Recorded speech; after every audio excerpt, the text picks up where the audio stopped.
Hi, this is Zibby Owens, and you're listening to the award-winning podcast, Moms Don't Have Time to Read Books.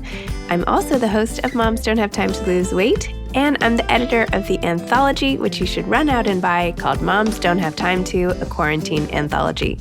All proceeds of that book go to COVID-19 vaccine research. And I'm the editor-in-chief of Moms Don't Have Time to Write, a new publication on Medium, and we're accepting submissions, so please send your personal essays there. And if all that isn't enough, you can follow me on Instagram at Zibby Owens, and my website is zibbyowens.com. Okay, now back to this amazing podcast. Tanya Selvaratnam is the author of Assume Nothing, a memoir of intimate violence. She's also the author of The Big Lie, Motherhood, Feminism, and the Reality of the Biological Clock. Her work has been published by the New York Times, Vogue, CNN, Glamour, and McSweeney's. She is an Emmy-nominated and Webby-winning filmmaker who has produced for Aubin Pictures, Glamour Women of the Year, Planned Parenthood, and the Vision and Justice Project. Welcome, Tanya. Thank you so much for coming on Moms Don't Have Time to Read Books. Thank you so much, Zibby. I'm excited, finally. I know, right? I feel like this one took a while to to get scheduled and done and everything else. Okay, your memoir, Assume Nothing, a memoir of intimate violence. Wow, this is quite a story, and it's amazing you shared it. Let's back up, because I have a zillion questions. Can you please tell listeners what your memoir is about? Well, Assume Nothing, it's now a story of intimate violence. It's about my own experience with abuse and delves into also the trappings of my childhood, witnessing domestic violence as a child, and incorporates many other people's stories too. And a big catalyst for my writing the book was having dozens of people reach out to me after my story became public in The New Yorker, which is about the abusive relationship that I was in with the former New York State Attorney General, the top law enforcement officer in New York, Eric Schneiderman, whose name I don't even want to say right now.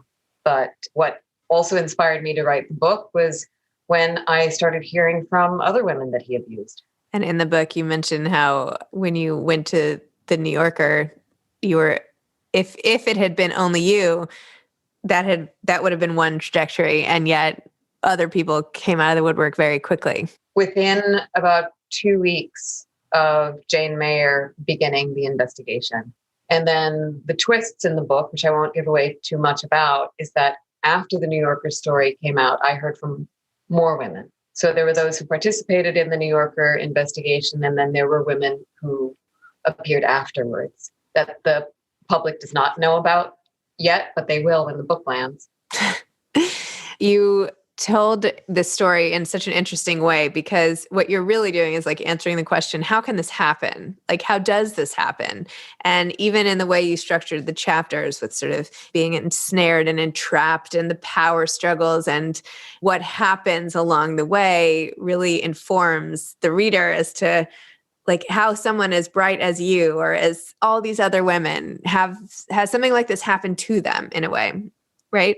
And the way you structured the book. Tell me about your decision to do it that way. Well, I wanted to walk the reader through the stages that one goes through and ends up entangled in an abusive relationship. And also to provide resources so that people can spot, stop, and prevent intimate violence from happening in their own lives and to their loved ones. I collaborated with Jennifer Friedman, an attorney at Sanctuary for Families, on Appendix.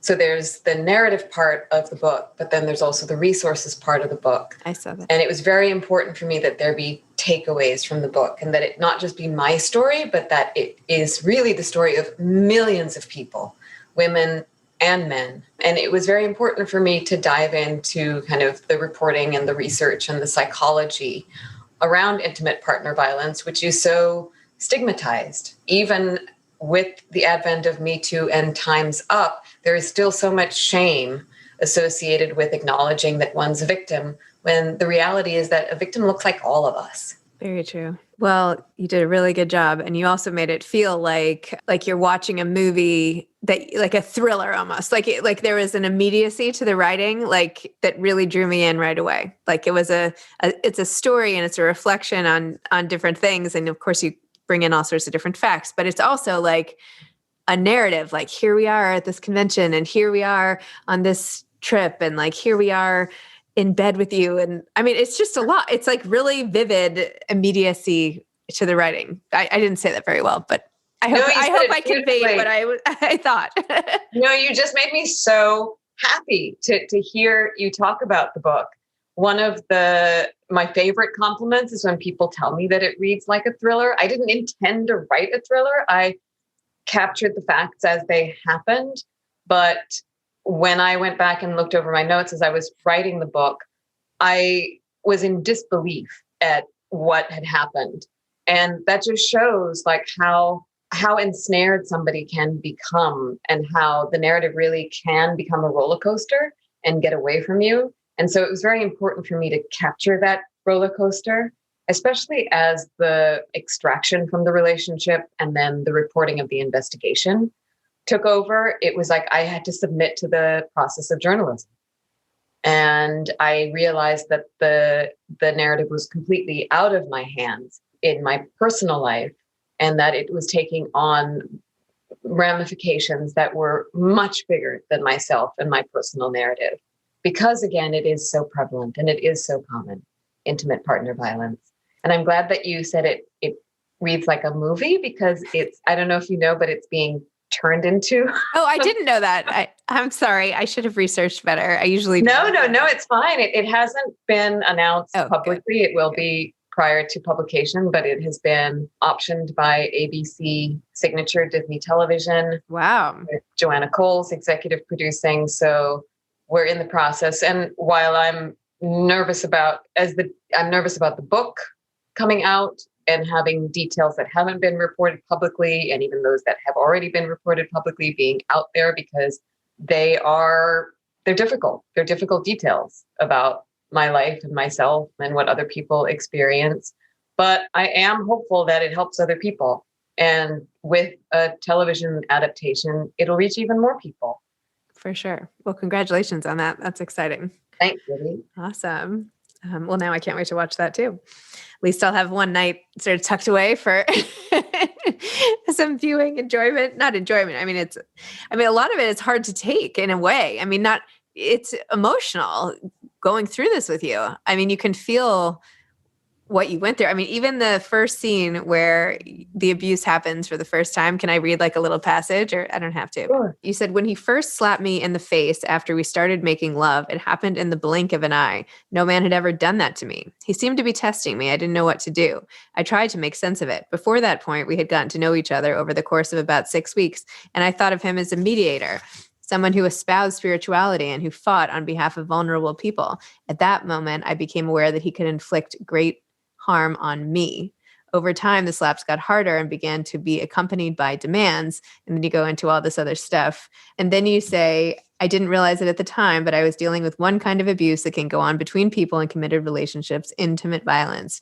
But I had convinced myself that he would be my partner, maybe for life. If I wanted to keep him, I felt I had to let him dominate me. I tolerated the situation because it was disorienting and so disconnected from the person he presented as in public. So it's like, well, just tell me your thoughts on that passage. Tell me how you felt writing it, what it was like going through it. Well, it is very emotional to have somebody else read it, because when I read it, so I narrated the audiobook myself, and that took me by surprise how much it affected me, because I wrote the book that I had to, and the story that reflected what I experienced. But when I read the audiobook in real time and now hearing you read it, it brings me back to that moment, which is so vivid in my mind, and which I know is a vivid memory for many, many women. And what we know now more about trauma and intimate partner violence is that those scars never go away. Those memories never go away. So the focus has to be on healing and recovery and knowing that you're not alone, and you're not crazy. And also I was, I think, born with an innate sense of joy. So for me, it's just been very, very important to seek out opportunities to be surrounded by joy and by love.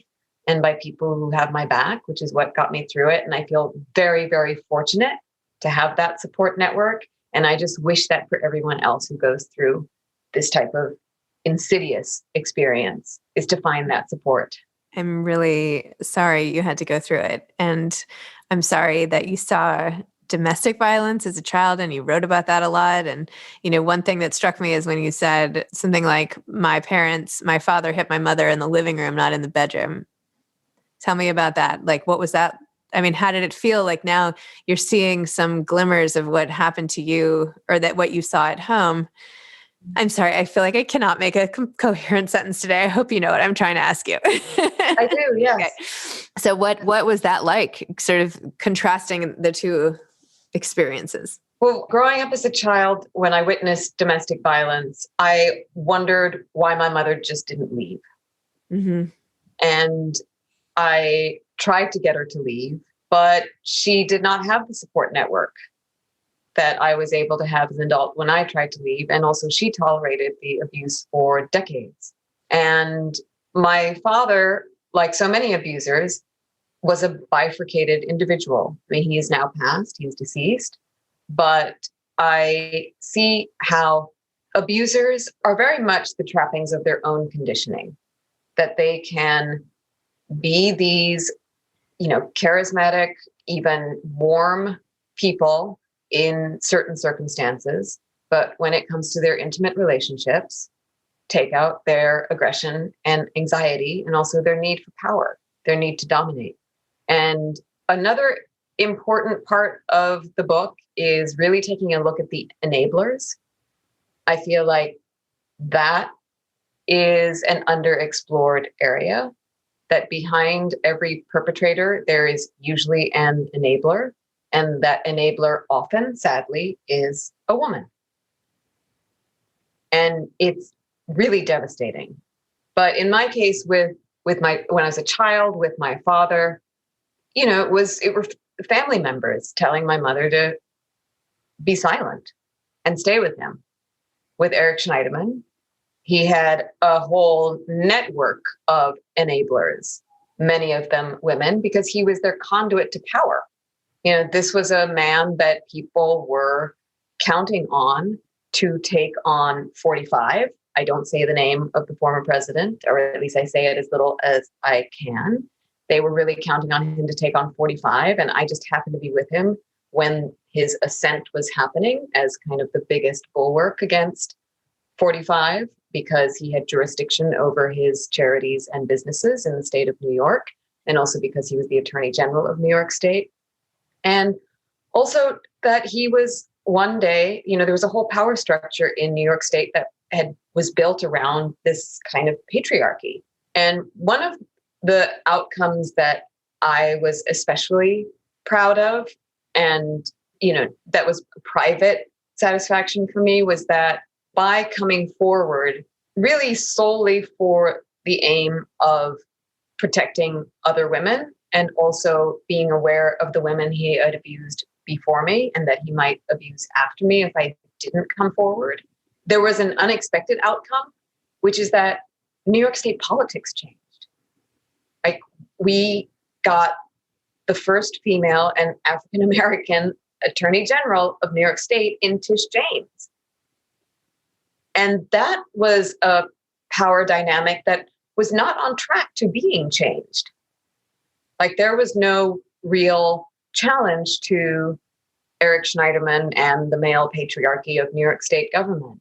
So I just feel like, we're on this track to, I hope, a transition to more women in power, more women making decisions. And so that was like a very interesting, unexpected outcome for me. Wow. You never know what speaking out is going to do. So what is it? I feel like men and power and abuse of the power in so many ways, whether it's sexual or intimate violence with their spouse, or just there's so many examples. It's like getting like this, it's like the laugh track getting old. Like, as soon as you get to a certain position in power, men seem to falter and like fall into this trap of just behaving however they want. Not all men, of course, there are many men who don't, but it's just like, example after example these days. Like, what on earth? Like, as a mother, even like how do we raise our kids to make sure this doesn't happen, and to make sure it doesn't happen to them for daughters and everything? Like, what can we do to stop this? Well, I feel that there's like a civil war going on between feminists and patriarchs. I mean, so many of the battles that are happening on kind of like on the governmental level is really about that. You know, agency over women's bodies, providing support for women so that they could be mothers, caregivers, and workers too. So much is happening, and we're seeing these conversations bubble up a lot now because we have a new administration, that I feel the civil war between feminists and patriarchs is necessary. And those on the side of the patriarchs are not only men, and those on the side of the feminists are not only women. And I think it's very important to recognize that there are male allies. And as I mentioned in the book, that are doing the training that needs to happen, like A Call to Men with Tony Porter and Ted Bunch, and amazing activists who are saying we really need to look at the way we condition behaviors into boys from the time we're born. And also for women to train, can condition girls from a young age not to accept abuse. We are conditioned to feel that if a boy teases us, he likes us. Like, it begins in the playground, it begins in school.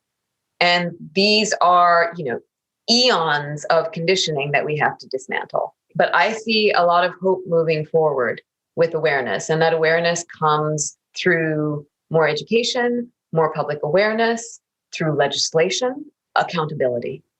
Do you ever regret in any way coming forward with your story? I don't really have the option to regret it. I regret getting into the relationship, but I don't regret coming forward. Were there any personal relationships that were affected negatively by the fact that you came out? Like, was there anyone in your family who didn't want it being known or anything like that? Was there like one particular fight or hard conversation to have when you said you're going to do it anyway or anything like that? There were many hard conversations, but the conversations that supported my coming forward were far more substantive, tangible, and sensible and rational than the debates I had with people who were encouraging me not to do anything. Both family members and friends who just told me to get on with my life. But for me, my conscience was guiding me more than logic. And what about your relationship with men now? Well, I had never been in an abusive relationship before. And there was a point where I really needed to focus on my healing and recovery, because the PTSD is very real, and you never know when it's going to get triggered. And it can be triggered by situations where you just feel like you're being mocked or belittled. I mentioned a situation in the book where I was dealing with what I consider an abusive relationship with a coworker who happened to be a woman. And she was abusing not just me, but other women at this job. So I just want to point that out, like that the abuse doesn't just happen in intimate relationships. It obviously happens in the workplace, and it obviously doesn't just happen between men and women. It can happen between men and men, women and women.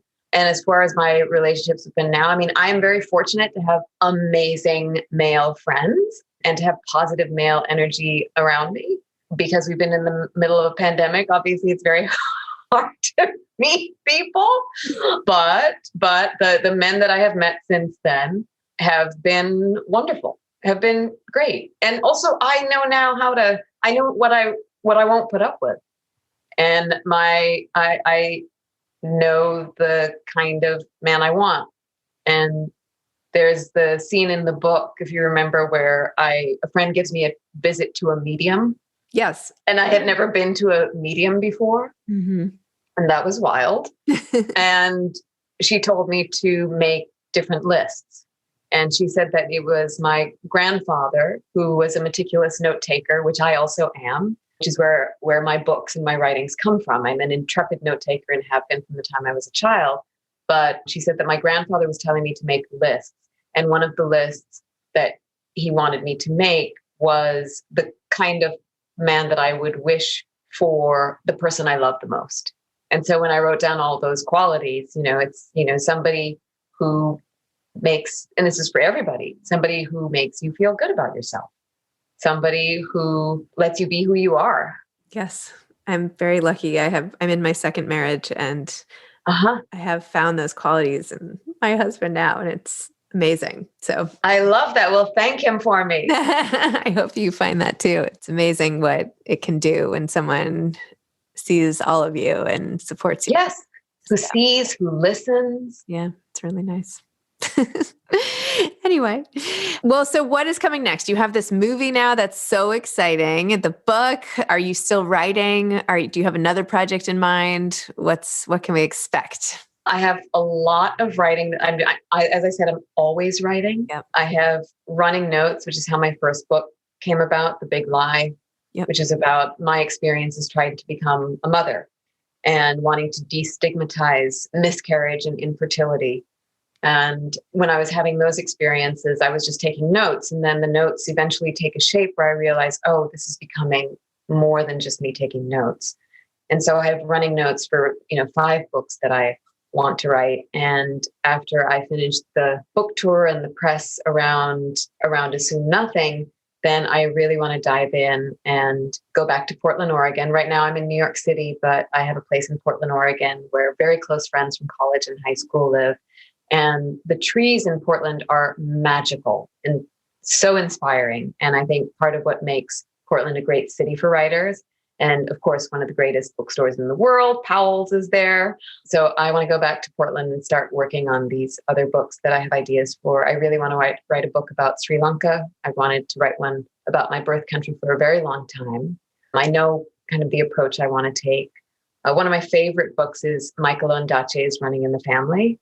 And I write in the book about Sonali Dhiraniagala's book, Wave, her memoir, which is one of the most stunning books about grief I've ever read, about her losing 3 generations of her family in the tsunami, which really helped me just keep my head up and keep putting one foot in front of the other. I really want to write a book about Sri Lanka. And then I am co-writing the memoir of a psychic, Frank Andrews, who's been a friend for 25, 27 years and had read my first book, and he read the manuscript of this book and has asked me to co-write his memoir. And he has incredible stories. It's like a love letter to New York, because he's been a psychic for almost 60 years. And I'm calling it The Psychic of Mulberry Street. Love it. So planning to work on that. And then I am a film producer. I produce all kinds of films, and I've been working on a series that's going to accompany the history of the Black church. This is our story. This is our song. So around when the Assume Nothing comes out, the series of short videos that I'm directing and producing to accompany this documentary series on PBS will happen. And that has been amazing. I wake up every morning listening to gospel music, which if you haven't done, I highly recommend it. Just like put on some Tasha Cobbs Leonard and John Legend and Fred Hammond and Erica Campbell and Yolanda Adams. I mean, to see Yolanda Adams singing at finally the first ever national COVID memorial for all those who have lost their lives the night before the inauguration was a deeply moving experience for me. And then I'm curious how you felt on the morning of the inauguration, but I woke up, turned on the television to watch the news, which I hadn't done in a long time. I've actually been avoiding watching the news for the last few years. And I immediately burst into tears of relief and joy. And also I felt triggered, and I've been writing a piece about this, an essay that I'm going to hopefully get placed. I've been writing about how I really feel America has been getting out of an abusive relationship. Interesting. That sounds like a great essay. So that's what I'm working on. More films and more writing. Wow. Well, I can't wait to read more of your books. And I have to go back now and read your prior work. And I didn't even talk to you today about your cancer and all the scars on your body that you talk about and healing from that. And feel like I'm hoping that this whole experience of writing has been a healing in so many ways for you on some level, that it's helped you move on and close a chapter and, be able to confine it to the pages of a book so you can, pursue all these amazing other projects that you have in mind. Well, I'm very grateful that I am a writer. I'm grateful that my writing finds homes. Mm-hmm. And because it is, in the book, I say I wrote my way out of the darkness. And I wish that for everyone, whatever outlet you can find. I like to say, and this is like my silly kind of mantra, when life throws you lemons, make art. Love it.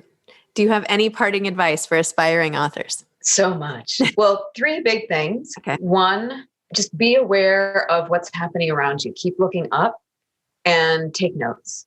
Just take notes for things that strike you, because you never know when those notes might become a book.